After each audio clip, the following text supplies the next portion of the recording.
Ezekiel Elliott, it will be Boston Scott. Every time I watch Boston Scott, he just takes my TV screen over. He leaps off my screen. He should have been playing over Miles Sanders, who's obviously out injured right now. But every time Boston Scott gets a chance, especially on big national TV type games, he rises and shines and outshines everybody else on the field. And listen, against the Giants, I thought Richard Rodgers, their backup tight end, was pretty good, just the way he used to be for Aaron Rodgers up in Green Bay. And Travis Fulgham impresses me, and that rookie, John Hightower from Boise State, he caught a big ball late in that game. And I've always told you, Greg Ward Jr. can just flat out get open and play. Former college quarterback at Houston. He just knows how to play football. Arcega-Whiteside's still there. They have enough weapons.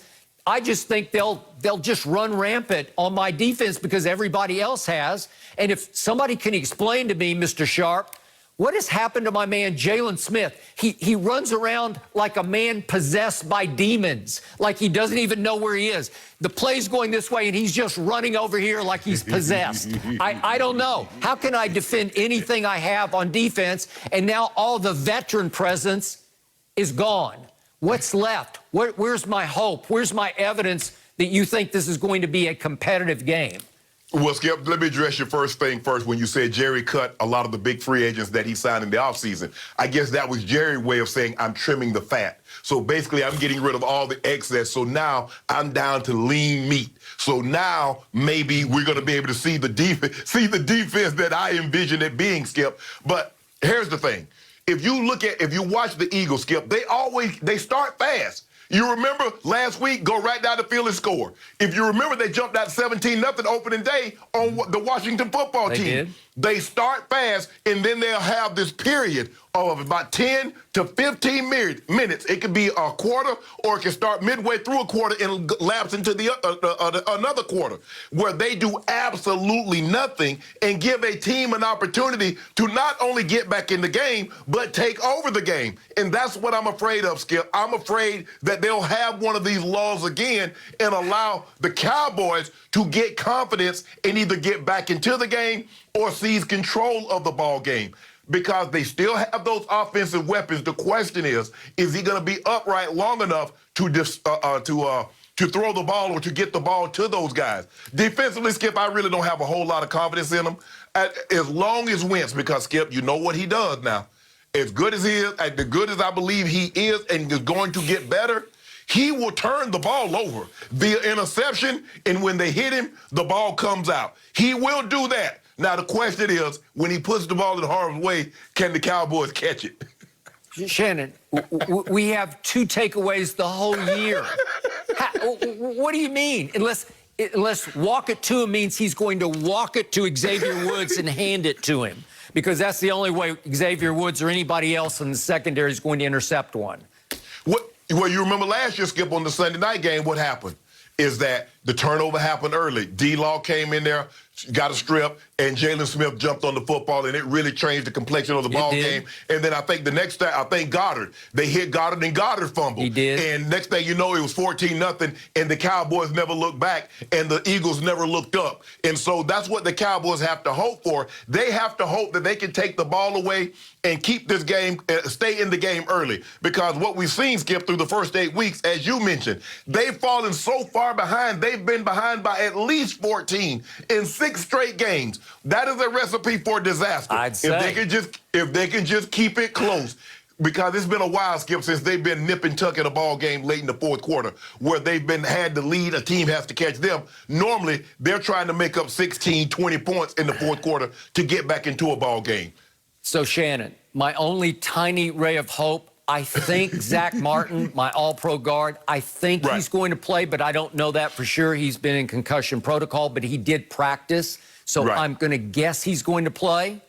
But you brought it up yesterday. I got 2 lousy tackles.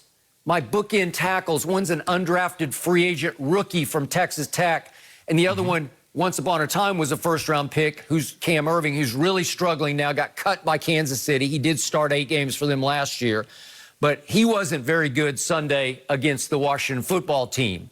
Well, how about this pass rush? One thing Philly is stout in, that front seven will come after you. Yep.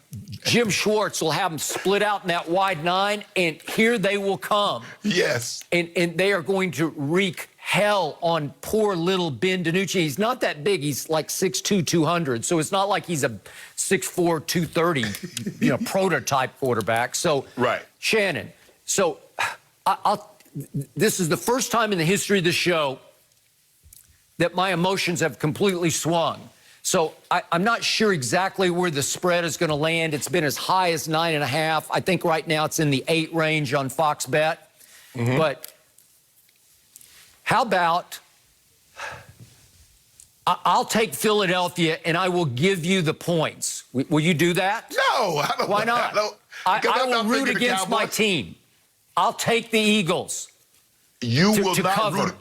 I promise you, Skip, you will not root against your team like I'm rooting against your team. It's now 9 points, I'm told. It's been going crazy. It's been all over the map. It's all over the place. Yesterday it was 9.5. Well, what should concern you, Skip? And I know we're not talking about it, but did you see the game last night? Did you see when they cheap shot at Teddy Bridgewater? Did you see how his offensive line reacted as opposed to the Dallas Cowboys? It wasn't. Everybody keeps bringing it up, and I keep saying, "What are you talking about?" My team quit. It quit on Monday night against Arizona, and it didn't even show up at Washington. And the offensive line, you say, where were they? Well, who are they? There's one holdover from last year, Connor Williams, the left guard, who was the weakest link on what used to be a pretty good line. Well, they're all new. They're all young. There were 3 rookies in the starting lineup at Washington. What are they going to do? We want to fight Bostic? They don't even know where they are. But here's the thing, though, Skip. You might say they quit on their coach, but we can't quit on each other. Okay. That's the thing. It's just a matter of, Skip, it's just optics. Yeah, Skip, but you're not finna go slug no blows or anything, and they didn't throw blows last night. But you have to attack to let you know this is not tolerated. Okay, but this is unprecedented. In my life, I've never seen anything this bad. A team I thought could win 10 games is bordering on the worst team in pro football. And it definitely is on pace to have the worst defense since 1961 in pro football. That's impossibly wrong and bad. So, again, I hope you're right. I hope they hang in there, give me a little bit of fun, but I hope they actually take a lead. That would be a novel concept. I can't see it. So, again, I'll take Philadelphia, but you got to, and I'll give you the points, but you got to bet me 1 case of do. I'll do a reverse bet. No. You won't even do that? I don't want to give you any ray of hope that you like, okay, I got 9 points to give you some resemblance of a win. Because if the Eagles win and I've given you 9 points and they win by less than 9, you can say you won. No, I want you to feel pain. I don't want you to win due. I don't want you to win any more games. If the Cowboys if they don't win another game, I will be one of the happiest men on earth. Okay, so you're calling it a 10-point game, but you give the Cowboys, your opening statement was, a real shot. Yes. That doesn't make sense to me. Yeah, Skip, here's the thing. What concerns me is that they're down to their 3rd quarterback, and it's just not, Skip, you're like, okay, we got this. Man, that guy can't beat us. And the next thing you know, Ben DiNucci is playing. He might have the game of his life.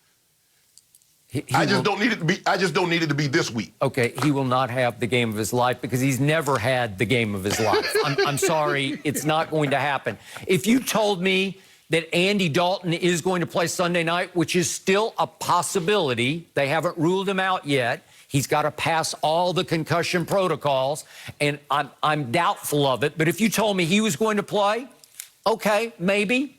Maybe I give him a shot because he's played a lot of big games. He's been a very successful starter, as we know. He averaged 10 wins a year his first 5 years. He's 3-time Pro Bowler.